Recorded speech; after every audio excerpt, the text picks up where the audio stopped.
Manipur Kunai that's even amazing.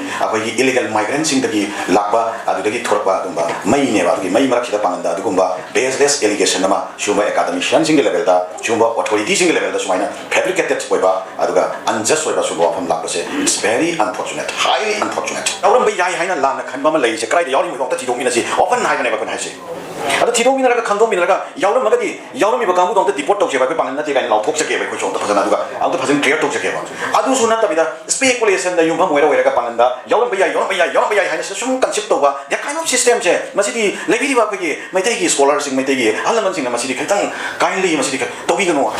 Panan community and Sumati community has an unseparable. Kalban is set up a Biato. Sien Mayami Mamai Pandoni. Kayonunda, Meditation Pananda, Bukhavin Katana, Kami and Swing Gamonoy. Like in Nation Tinabani, Afghanistan, Pakistan to Katan and Torisi. Lain nation tinabang atani sa tongari yamsi nagaga kuki ga Christian natani tongari si tinarisi lain nation da chapyaw atopa outsider sing akhagi pangan sing da yaw khabra haibagi misconception ama thoi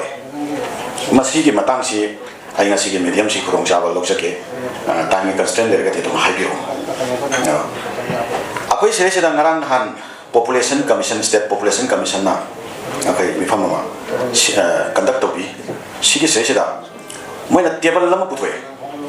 Masi 1,881 da. Akhoi Pangal population se 4,881 lay hai. Whereas Maitegi population 1,24,000 something lay hai. Aduga Nagagi population 66,000 something lay hai. Kuki population 10,000 lay hai. Otherwise 2011 Joropakan di Maitegi population se 12,82,000 something oi hai. Aduga Nagagi population na 6,35,000 something oi hai. Kuki gina 5,11,000 something oi hai. Pangal gina 2,39,000 something oi hai. Cuma lakan seda Pangal lama sung kuki ani se masih abnormal population growth. Madu sigi tata sidagi ure hai na cuma ina define to justify to bagi pot amalai. Ada ani subada amuk kari hai. Aku ini sudah large scale migration. Aku ini sudah lagi kerja tu nak terkait segi population cuma ina lak bohong nanti. Ado population commission hai pasti statutory body ni Manipur sak lengkap na lingkar pa statutory body ni. Ado authenticated web body yang ni. Ado na puthokpa final report body natri. Ado raga so ado na preparation to pota tu maina lak patar kadi. Aku ini hori ba na ham yang cina si cuma malah na kan bi pota ma ler kato. Aku ini ai sama kahan ba theng na bani. 14 years on a senda meeting ama classic som na kan ni sida. Aku ini pangthoi ado ni itu dah proses theng na badagi. Ai nama tu objection to ramani. Nama sida sigi hall si mak tada pangthokpa 2 days ki. Si hall si tada pangthokpa 2 days ki program tu dah. Ado dah so ai panelist wai na saru yai wangang ya. Ado dah so ai nama tu ki poto objection not mak to bio na hai ramani. Ado kan. Hari masih allegation na terga aku so reaction na tu pen tapi kota tapi pangai hai kota ma don dah sasar roy ke. Ado aku ini scholarship pasana aku enta aku so discourse tu jadi kita tu kan nomini sida yang tu na pasana pami terga masih pasana justification am tau si masih dipatte semua na hapsan bigan wan hai jalan bani. Ado moi so accept tahu moi kesu hard win hai de pami na si hai na don accept tahu terga. Lainnya itu sih fokus. Marak sih aku ini hai jadi bapa nama 1606 ki sida already hana dagi adu mamanda lejarakpa maitai ki adu masagai yunak sing do adu ki population akoi ki kharama lejareko 1606 da simulate torpa 1000 ama lere makhoi do namaka akoi ki maitai akoi ki ibok sing ithau sing do ga yum panarpa ki 1000 population nam de laire bako sima adu ga adi matung da maka kitang sahi manga tara sahi ani home ge letter part ta amka assimilate to khara ma su lai ri ba ko makhoi sing tu ki population ga all together tor kanda 1610 to 1615 try phoda approximately akoi ki population se koi na matam da estimate tong na ba si 4 to 5000 gum badi lai ba yai hai na ta man estimate tong na ba ne ba adu ki population lai khaba kanglup ama sahi chani ga humdra manga sahi ga humdra manga kuma sahi chani humdra manga sahi chahum gi maya hatare 3 century gum gi matung nearly 3 century gum gi matung da hani masing mising mari manga tu kata dum lai ki 2011 da suk yang mi sikrai de noina sira nei khai ra di she hore ibang ang sing sige kok sida confused already aduga adum panganda yauksan gramale panganda hapsan gramale panganji loina mitwa bangladesh masa pakistan masa loi yauksan pangan wai gramale na haiban narrative ma ko hore bangang sing sida na ko lan na sumaina concept to na baran message aduna maram rakanda ngasi si ko ge manipur kunai da za iba mai sing ko ge illegal migrants sing dagi lakba adu dagi thorpa dumba mai ne ba dagi mai marak sida panganda adugumba baseless allegation nama shuma academician sing level da shuma authority sing level da sumaina fabricated oiba aduga unjust oiba subo from lakbase it's very unfortunate highly unfortunate sumaina koina thami adu ma kha tarakpada kindly issue masi yamna kano section bio pandora ge box ni masi mai pai re sana ba tagani tobi gano hagani ana kaina siresida haijan ningbadi 1772 gi Assam gi adugumba government ki record yum hamoiraga matam du gi British officer amana irambal laikta Assam da khagi Manipur gi pangan se Assam da leiba 7 years devastation haibadi 1819 to 1826 fawda siragi akhoi devastate tawkiba aduga Assam da khunda hoba khagi pangan gi population se mase 5000 leire hai 1872 da Maitai na 25,000 lei hai ba approximately madam Maitai 25,000 lei ba da pangan lising manga khare hen lei hai ba Assam da ado 1872 da pangan lising manga khare hen lei hai re som nakan da 1881 da pangan ji 4,000 something tamak lei hai ati choi sira ma so controversial ba bottom thoki gi wani ai tension jage matam gi factor lei bani na ko sima makha tarak ba da aina mayam da haijaning musi pangan community amasung Maitai community hai ba se unseparable ni kalu bani si setuk na ba ya ba Sian maya kamay mamay ani pando ko mani. Kaidong nung da Maitai sing na panganda pukhaling khathana akhabang yeng shweng yeng bang amoy. Masisay sila ako yung lutong da sian ba tongan ba kanam ta na tingbang amoy da ba ko sian lay nung kiwa ba sian lay. Masi ako yung punamang nong na ningsing binagadaw ni.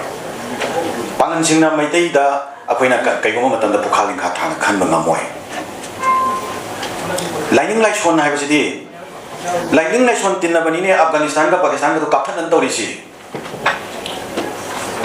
Lightning na son tin na bang aktani se tawri no yam si naga ka kuki ka so Christian naktani ni tawri si yen tinari si Lightning na son da chpe hoy magi ethnicity ya basi dadi kaino lai se blood ki aduga ai jari ba sinjak ai gi seliba phi se sira ai lai ba geographical gi wai ba khoi da bonding tan ba ya ba da relationship si gi mayam si yo ma kan da sakraba social gi am sum culture gi blood ki relationship kana to ya to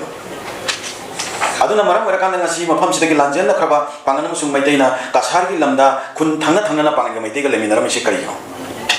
social realities da amana amagi tengbang raga amana amagi awaba kanara ga ngat raga lemina khiba gi adum ba puari du na trasin define to ri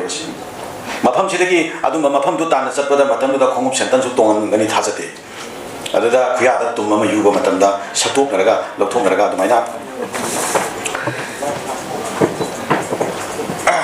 Lakhi wari yauri shunga mayam si akoi kamaya kawani Bangladesh ki laimai da ahal lamana haire Maitai ahal lamana ko worship to Bangladesh ki laimai da ngasi phawda pangalam su Maitai nuai na da bi thodo masa ama phaw laitri adu kanglei pakta asaba nungsi khar khar yaw pasida ai ko lamdam sira asaba nungsi jor kadra ne ko he wakal wa bani area kasar so ai ngarang kasar da akoi Maitai jili nau sin sinba program ma vertical da jeki petros ma yaw jor ga halak pani adu Sumaina lainariba relationship ye akoina yengkanda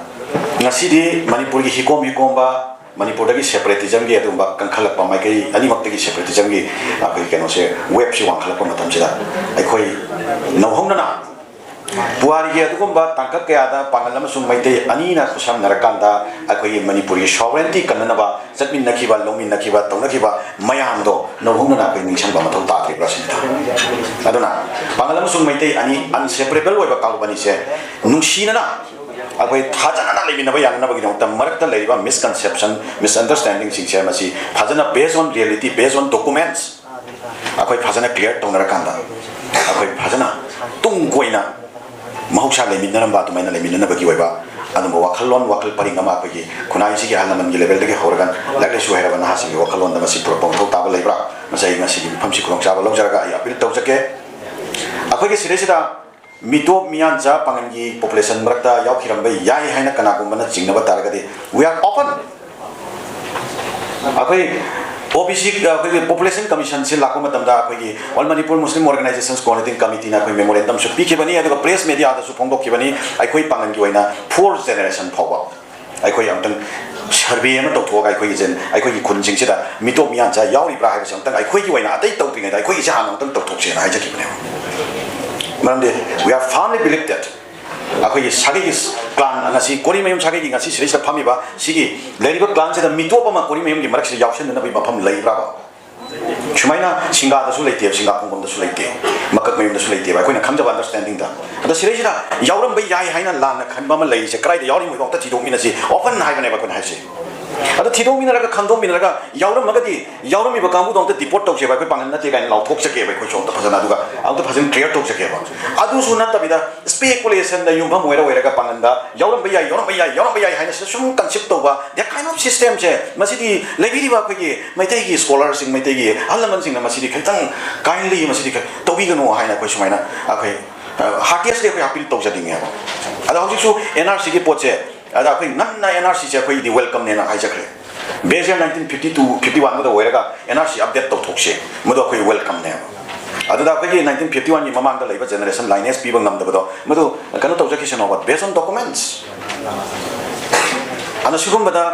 speculation लैबा खोटपा सिगुमबसिमा मसी यासो चाउना अखोय मसेलगी मरता थाजनदनबगी युमफम ओइबा पोचे अखोय open नि हाइसिंग अखोय मसिसु we are open अना सिमा नानी सुबा drug की मतंग से अखोय हक्चांग अमगी मनुंगदा खोंगदा अनाबा अमा पएबा अदा अखोयना entire body सिना खोंग सिदे allegation तौरगा लैगद्रा नत्रगा खोंगदा नारिबा अनाबा से आइगी हक्चांग सिगी पार्ट अमदा नाबा अनाबनि आइगी अनाबनि ने अखोयना खलगदबरा खलवैदबसे नसी पांगन खुनाइगी मरक्ता ड्रग की इशू से जाति पुनमक्ता लोइना लै तबुतबो पांगन खुनाइगी मरक्ता ड्रग की इशू से खरा इंक्रीज तौरे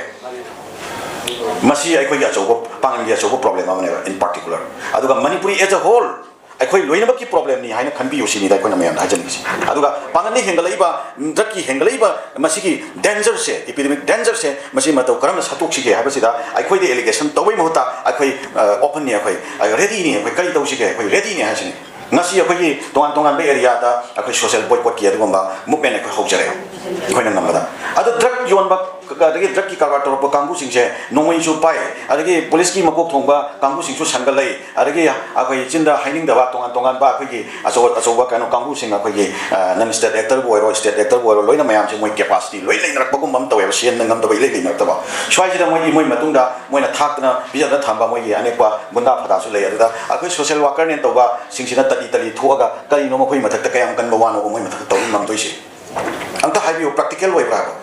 ता खोइना तौबिगनु मसी लेकाय द थिंगसी अदु तौसे हाय तारगसु अदुम कांगु सिंगुना क्लब पाइसल कुसु यावे अदुम कांगु सिंगुना ऑर्गेनाइजेशन पाइसल को यावे अदुम कांगु दुना स्पॉन्सर तौर ऑर्गेनाइजेशन दिन खतबगसु यावना रे हजिक से खरखा सुम बम याम से अखोइना मयाम से खंगी यो हाय कांदा कनागुम ऑर्गेनाइजेशन खरदि अखोइ ड्रग ने स्पॉन्सर तौर ग लिंगो ऑर्गेनाइजेशन सिंगदो फजा फजना अखोइ फंपाक मथक को खतबसु दम यावरी बको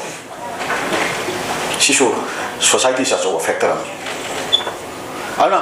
अखोई द लेबा ड्रग की अदुमा मेनांस से पांगन खुनाई योने याम अचौबा अखोई डेंजर अमनी अखोई याम अचौबा खुरोंग थिबा मनी अखोई पांगन खुनाई ने हेन मसिगी चेथेंग पांगी हेन नाइ अखोई एलिगेशन तबै महता प्लीज लेंगा की लेवल दा तोंगान बसिंग लेवल दा कोई खुसम नरगा कोई दैसु सेंटोक्सी अते अते दसु लेरिसिंग से ड्रग मसेल सिदि मोइदि याम सेकुलर वेब जानि दा मोइ मसेन सि फजन मोतिन न तोमिना क्रब जानि दा मोइ मसेन सि मोइ वर्शिप सिदि प्रॉफिट नि नको सुमाइना आई थमजगे दुगा अरोइबदा अखोइना हाइजनिंग बसी हौरइबा यंगर जनरेशन सिदा अनोबा मणिपुर अमा पीसी हाबा तारगदे हानगे अदुगुंबा ममांगी हौखरबसिंगदा प्रैक्टिकल ओइद्रबा अदुगा प्रैक्टिकल ओइबसु यारोइदबा अदुमा वखलोन सिंगसे मसी अखोइना सुरोक चांथोकपा अमा नसीगी जनरेशन अखोइना तहोबा मथौ ताबा लैब्रा अना कानु खुदिंगमक्सी कनामता खननिंगबा आई लैरोइरा हाना खले लैतबरान सु खले अदो खननबगी मरम ओइरिसि कनानानो हाइबा कांदा कांगतुगे मिंगदा वाक तौबा अदुगुंबा पॉलिटिशियन सिंग कांगतुगे मिंगदा वाक तौबा अदुंबा एलिमेंट सिंग पुरपने बको अदुना मसी अदुंबा एलिमेंट सिंग अदुना कालु मसेल मरता खननब तौबसे अखोइ लौररोय अखोइ प्रजा सिंग लेवल दा अखोइ सर्वाइवल को एक्जिस्टेंस एंड सर्वाइवल को अदुदे द युंफम वरकांदा ह्यूमैनिटी द युंफम वरकांदा अखोइ हिस्ट्री की रियलिटी सिंग द युंफम वरकांदा अखोइ अनोबा मणिपुरमा तंगदु लेताबा मणिपुरमा खन चैनबा यावदबा मीना मीबु रेस्पेक्ट तौनबा मीना मीगी वैल्यू मसक खंबा अदुगुंबा यामना इंग तप्पा खुनायमा अंतंग मणिपुर पुरपनबगी वखलोंदा जंक्शन मिनबा मदुदा लेरबा अखोइ ऑब्स्टेकल खुदिमक्से अखोइ थ्रू डायलॉग अखोइ फजना फामिनरगा एंगेज तौनरगा ngangnaraga hainaraga aseng bam suna chuba puraknaba honaba aduga akhoi nungsinabagi kalu respect tawnabagi mi masel gi respect tawnabagi aseng ba adugumba yamna civilized oiba nation nabagi adumba character adu akhoi amtang hanna lamnam sira restore tawnanaba akhoi ipai pu singi matamda leiramba adugumba khwaidigi wang khraba adugumba character do akhoi amtang restore tawnanabagi wakhalon sira akhoi horaiba generation punamaki miyeng se suaina chingsanjake aduga lebiriba akhoi gi ahlaman singna akhoi wakhalon paringse sira akhoi khaitang horaiba ngang sing sira wakal loksing makata pibiu haiba request tawjake